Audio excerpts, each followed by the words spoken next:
तो बात करते हैं 2026 के T20 वर्ल्ड कप फाइनल की। मतलब एक ऐसी जीत जिसने ना सालों का इंतजार खत्म कर दिया। आज हम इंडिया के उसी ऐतिहासिक अवतार की कहानी को परत दर परत खोलने वाले हैं। ये वो दिन था जब न्यूजीलैंड को हराकर सिर्फ ट्रॉफी नहीं जीती थी, बल्कि पूरी दुनिया पर राज करने का ऐलान कर दिया था। और इस कहानी की शुरुआत करते हैं इस एक लाइन से, जो उस मैच की पूरी कहानी बस एक झटके में बता देती है।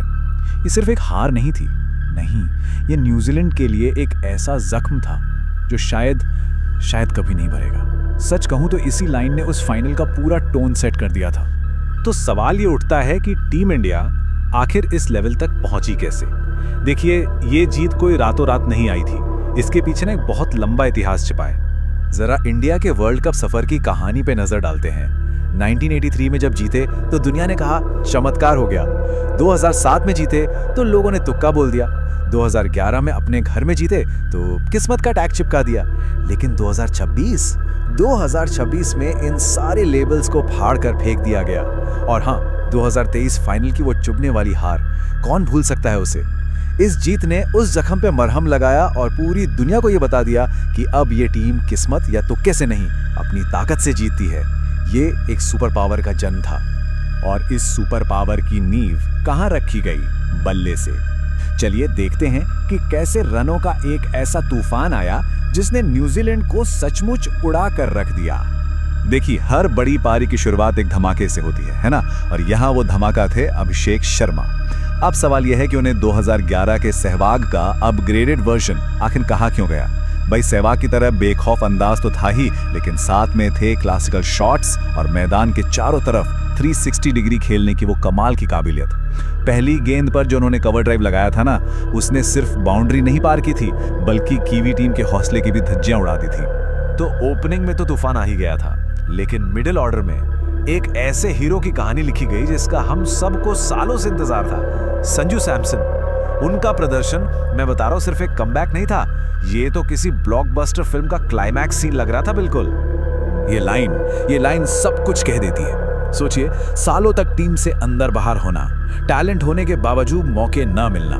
उस दिन संजू के बल्ले से रन नहीं, बल्कि बरसों का दबा हुआ गुस्सा निकल रहा था। हर एक शॉट एक जवाब था, हर चौका एक हिसाब था जो बराबर किया जा रहा था। पर मैच सिर्फ बल्ले से तो नहीं जीता जाता है ना। इंडिया ने उस दिन मैदान पर फील्डर्स की एक ऐसी दीवार खड़ी कर दी थी जिसे भेद पाना मतलब नामुमकिन था। एक एक रन के लिए कीवी बल्लेबाजों को तरसा दिया गया था, सचमुच। और उस दीवार के सबसे बड़े पहरेदार कौन थे? विकेट के पीछे खड़े ईशान किशन। भाई, ऐसा लग रहा था मानो गेंद और उनके ग्लव्स के बीच कोई मैग्नेटिक कनेक्शन हो। गेंद कहीं भी जाए, चाहे बल्ले का किनारा लेकर या फिर हवा में तैरती हुई, उसकी फाइनल डेस्टिनेशन ईशान के हाथ ही थे। कमाल था। और वो बाउंड्री पर लिया गया कैच, अरे याद है? हवा में उड़कर शरीर का संतुलन बनाकर जब उन्होंने गेंद को लपकाना तो कमेंटेटर्स तक चिल्ला उठे थे। ऐसा लगा मानो कुछ सेकंड्स के लिए ईशान ने ग्रेविटी को भी मात दे दी हो। वो सिर्फ एक कैच नहीं था, वो एक मैसेज था कि आज कुछ भी नामुमकिन नहीं है। ठीक है, तो बैटिंग और फील्डिंग ने तो प्लेटफॉर्म सेट कर दिया था, लेकिन असली काम अभी बाकी था। अब बारी थी गेंद से तबाही मचाने की, और हमारे गेंदबाजों ने जीत पर आखिरी कील ठोक दी। और इस तबाही की कमान किसके हाथ में थी? जसप्रीत बुमराह। सुल्तान ऑफ यॉर्कर्स का जो टैग है ना, वो उन्हें ऐसे नहीं मिला है। उस दिन उन्होंने दुनिया को दिखाया कि बड़े मैच का प्रेशर आखिर होता क्या है और उसे हैंडल कैसे किया जाता है। गाइडेड मिसाइल, जरा इसका मतलब समझिए। मतलब ये कि हर गेंद का एक ही पता था, स्टंप्स का बेस। वो यॉर्कर इतने सटीक थे, इतने परफेक्ट थे कि बल्लेबाज के पास सोचने तक का वक्त नहीं था। बल्ला नीचे आता उससे पहले ही गिल्लियां हवा में होती। ये सिर्फ गेंदबाजी नहीं थी, ये एक कला थी जिसका प्रदर्शन बुमराह कर रहे थे। और अगर बुमराह ने शुरुआत में उनकी कमर तोड़ी तो पारी को फिनिशिंग टच किसने दिया? शिवम दुबे ने। देखिए, एक फिनिशर का काम सिर्फ रन बनाना नहीं होता, उसका काम होता है सामने वाली टीम की बची खुची उम्मीद को भी जड़ से खत्म कर देना। और दुबे ने यह काम अपने ही अंदाज में किया। वो छक्के एक के बाद एक, अरे इतने लंबे कि गेंद स्टेडियम के बाहर नो पार्किंग जोन में खड़ी गाड़ियों के पास जाकर गिरी। ये सिर्फ छक्के नहीं थे, ये पावर हिटिंग का एक ऐसा क्रूर प्रदर्शन था जो चीख चीख कर कह रहा था कि अब खेल खत्म हो चुका है। तो जब हम इन सभी प्रदर्शनों को एक साथ जोड़ते हैं, मतलब बैटिंग, बॉलिंग, फील्डिंग, तो क्या तस्वीर बनती है?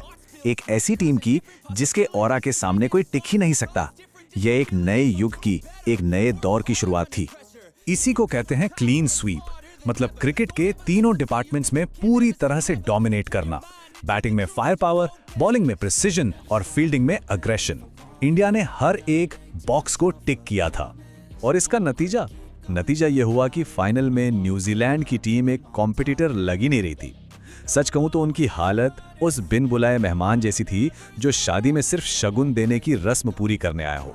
उनके बॉडी लैंग्वेज में वो लड़ाई, वो जज्बा कहीं दूर दूर तक नजर ही नहीं आया। तो आखिर में ये जीत सिर्फ एक और वर्ल्ड कप ट्रॉफी नहीं थी। नहीं, ये एक ऑरा बनाने वाली जीत थी। एक ऐसा दबदबा कायम करने वाली जीत थी जो आने वाले कई सालों तक कायम रहने वाला है। और यही जीत क्रिकेट की दुनिया के सामने एक बहुत बड़ा सवाल छोड़ गई।